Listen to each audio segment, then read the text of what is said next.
Assalamualaikum dan salam sejahtera. Berita terkini ialah tentang pembebasan Sirul Azhar Omar oleh Mahkamah Australia. Sebelum ni, Sirul di bawah tahanan Immigration Australia kerana memasuki Australia secara haram. Bermaksudnya, bila dia masuk Australia, dia tidak declare, tidak isytiar yang dia ni telah dihukum oleh Mahkamah Malaysia dan ada rekod.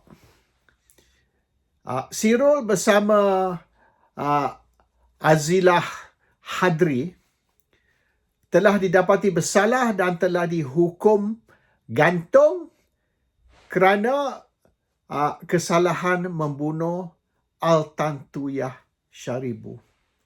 Kes ni boleh dianggap sebagai the case of the century lah. Bukan saja di Malaysia tapi diikuti oleh seluruh dunia.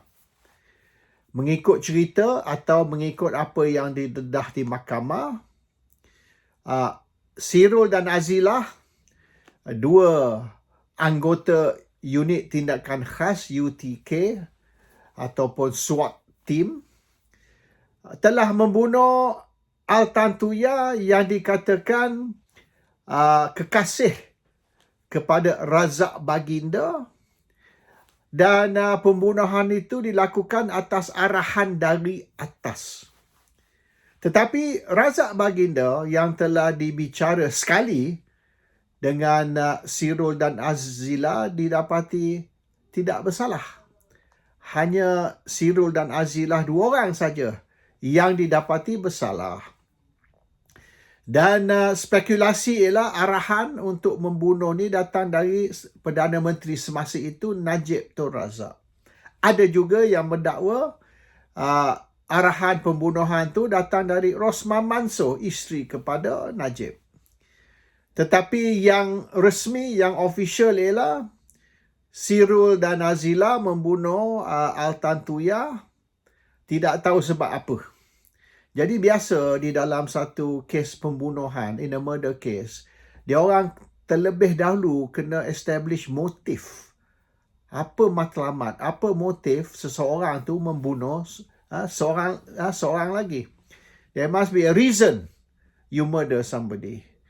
Either you ni gila ke, macam banyak berlaku di barat ni, dia orang ambil pistol, tembak aja, tak kisah sebab dia otak tak betul.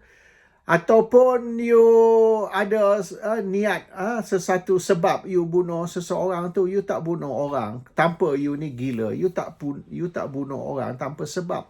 So the question is, Azilah dengan Sirul ni tak gila. This is a plan. Pembunuhan yang dirancang, bukan spontan, bukan spontaneous, macam tak ada angin, tak ada ribut, you ambil keluar pistol, you tembak. Seberapa ramai boleh you tembak. Ini tak, ini target seorang tu saja.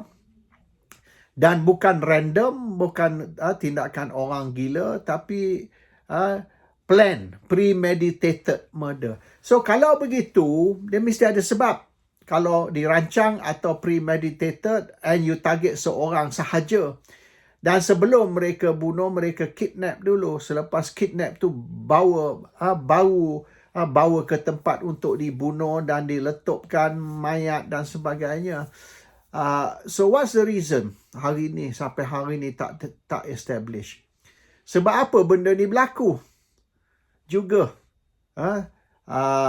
tidak diterangkan di mahkamah. Dan kalau mengikut perbicaraan dan kenyataan Razak Baginda yang mula-mula dibicarakan sekali bersama Sirul dengan Azilah, dia kata dia telah berjumpa dengan seorang dari pegawai Najib dan bercerita tentang masalah dia, bahawasanya kekasih dia dari Mongolia ni, Al-Tantuyah Sharibu ni, duk kejar dia. So dia minta pertolongan.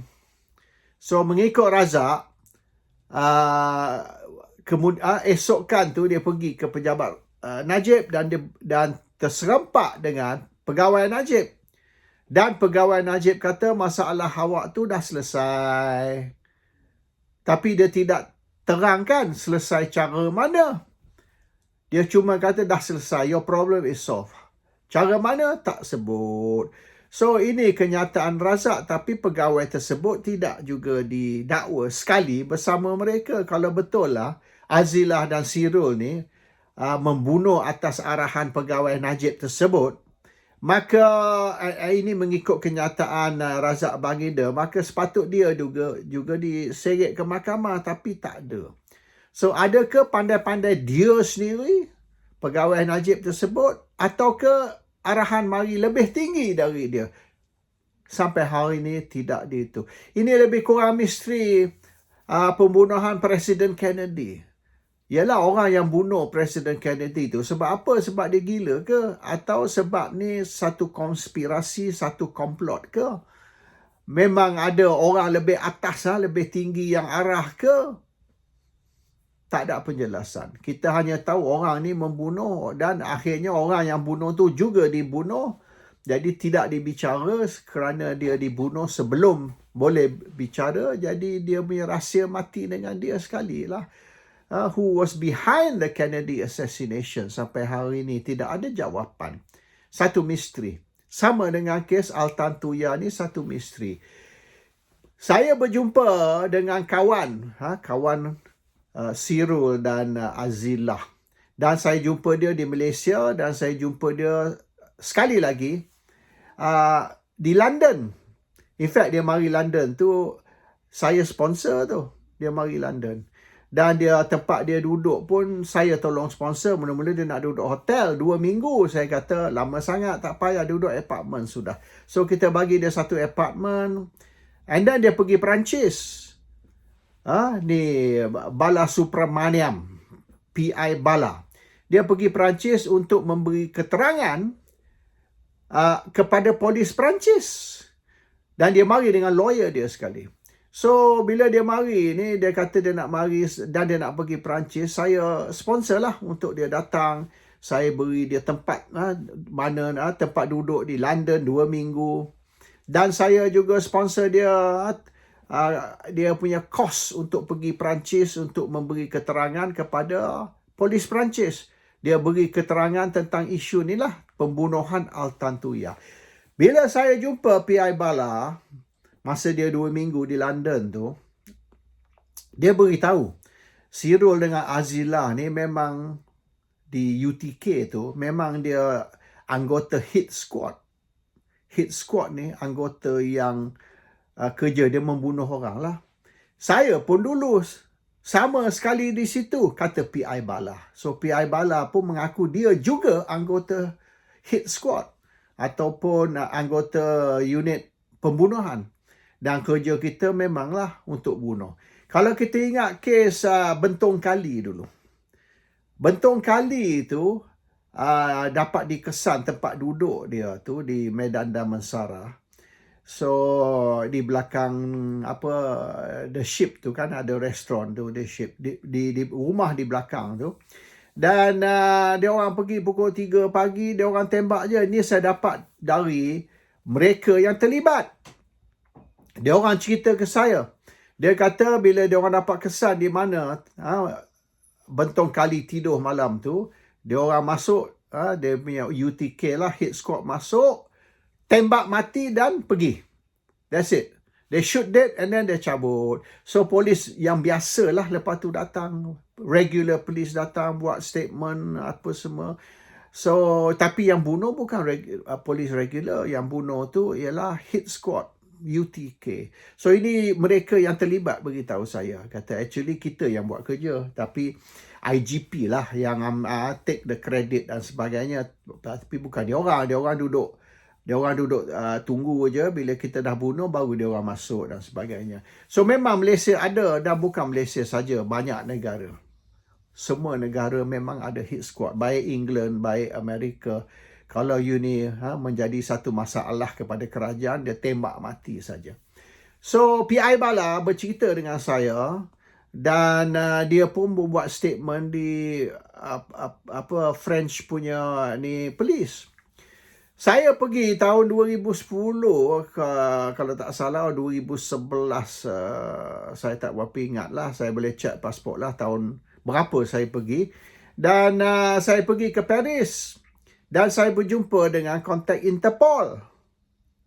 Saya dapatkan kenyataan bala semasa dia ditemuduga oleh polis dan polis Perancis, dan dia ditemuduga atau kenyataan dia diambil bersama lawyer dia. Saya tak mau sebutlah lawyer tu, lawyer bala.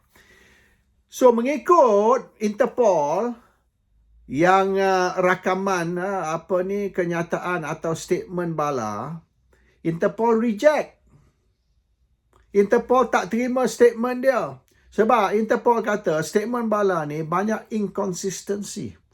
Sekejap dia kata ni, sekejap dia kata tu. Dan dia buat tuduhan tu yang Sirul dengan Azilah ni, Sirul dengan Azilah bunuh Altantuya atas arahan Najib. Dan dia juga beri statement tentang pergerakan Najib dan Altantuya, iaitu dia orang bertemu di Perancis dan inilah itu. So Interpol siasat dalam masa yang dikatakan Najib berkenalan dengan Altantuya, during that period kononnya Najib ada hubungan dengan Altantuya. Tidak ada rekod langsung yang Najib masuk Perancis, dan takkan Najib masuk Perancis tu secara haram.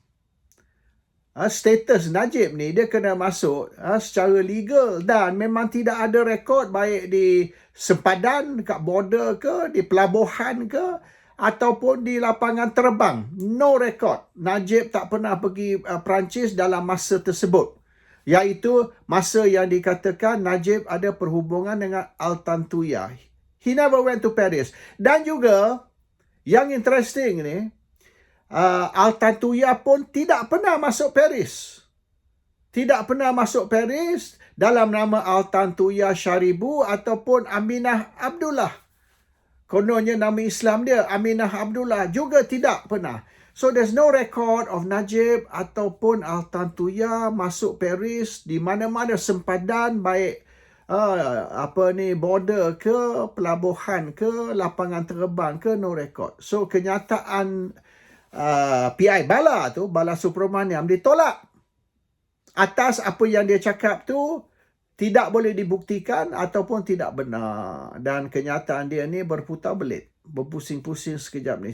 So the Paris Police, kalau mengikut Interpol yang saya jumpa tu, mereka tolak. Dan saya jumpa Interpol untuk mendapatkan kenyataan tu. I got the official punya tu. Dia punya berapa muka surat, saya tak ingat dah berapa muka surat. Boleh dikatakan mungkin 200-300 kot muka surat. So saya dapat tu, Bukit Aman Special Branch tahu yang saya pergi jumpa. Sebab saya telah mendapat salinan 200-300 muka surat, statement bala, dan saya telah hantar ke Bukit Aman. Okay? I send the report to Bukit Aman. Pengarah Special Branch semasa tu tahu. Dan apabila saya pergi ke Paris, saya berjumpa dengan Interpol dan French Police, saya report terlebih dahulu ke Bukit Aman. Saya nak benda ni official tau. Saya tak mau pergi secara secret dan sebagainya. I reported to Bukit Aman, I'm going to meet Interpol and the French Police. Dan selepas saya mendapat salinan report tersebut, saya telah hantar ke Bukit Aman. The salinan ada di Bukit Aman. Boleh tanyalah pengarah Special Branch hari ni. Tanya dia. Sebab pengarah Special Branch dulu pun masih ada. Masih hidup. Dan dia boleh menjelaskan. Dan dia orang tahulah. Tahun 2011 tu. Misalan. Siapa dia pengarah Special Branch? Saya tak payah sebut nama. You pergi Google dalam internet, you boleh dapat nama dia. So that is the story lah. So sekarang ni dengan Sirul dibebaskan, apa kerajaan Malaysia nak buat? Adakah kerajaan Malaysia akan memohon untuk extradition? Sekira kerajaan Malaysia nak mohon extradition Sirul untuk bawa dia balik ke Malaysia, terlebih dahulu mereka kena buat apa yang mereka buat untuk Mokhtar Hashim. Ingat tak arwah Mokhtar Hashim, menteri dulu? Dia dihukum bunuh. Okey, death sentence kerana membunuh speaker Dewan Undangan Negeri Sembilan punya Dun speaker. So dihukum bunuh, lepas tu Agong telah memberi commute the sentence, maknanya meringankan hukuman dari hukum bunuh ditukar kepada penjara seumur hidup, from death sentence to life imprisonment. So Agong boleh buat tu atas permohonan kerajaan lah. Agong boleh mengurangkan atau commute death sentence kepada life sentence. So kalau begitu, Australia akan hantar Sirul balik ke Malaysia, sebab Australia tidak akan hantar Sirul balik ke Malaysia sekiranya hukum bunuh, death sentence tu masih kekal. So first of all, kurangkan death sentence kepada life sentence. Agong boleh buat atas permohonan kerajaan, dan selepas tu Sirul boleh di-extradite, boleh dibawa balik ke Malaysia. In case Mokhtar Hashim, langkah pertama, death sentence commuted to life sentence. Selepas tu diberi pengampunan penuh dan dibebas dari penjara. So you can even buat tu. Even you boleh bagi kebebasan, ataupun boleh dikatakan pengampunan penuh, macam Anwar Ibrahim dulu beri pengampunan penuh kepada Sirul dan also Azilah. Ataupun kalau nak commute life sentence pun boleh, bermaknanya Sirul boleh dibawa balik. Tapi sekira kerajaan buat deal, iaitu memang Sirul dan Azilah, Sirul dan Azilah memang confirm telah melakukan pembunuhan. So what they can do, dia buat deal, commute, maknanya beri pengampunan penuh kepada kedua-dua, macam Anwar baru ni. Dan selepas pengampunan penuh dengan syarat mereka dedah cerita sebenar, iaitu confirm memang awak yang bunuh, awak dua orang yang bunuh, tapi kita ampunkan awak dengan syarat awak dedah yang awak ni hanya menjalankan arahan, orders, arahan dari atas. Siapa dari atas yang memberi arahan untuk membunuh Al-Tantuya? So, maknanya lepas ni tamatlah spekulasi, tamatlah soalan-soalan yang belum dijawab tentang siapa yang mengarah dari atas untuk Sirul dan Azilah membunuh Al-Tantuya. So, we can bury this case. Maknanya we can get closure to this case once and for all. Assalamualaikum. Salam sejahtera.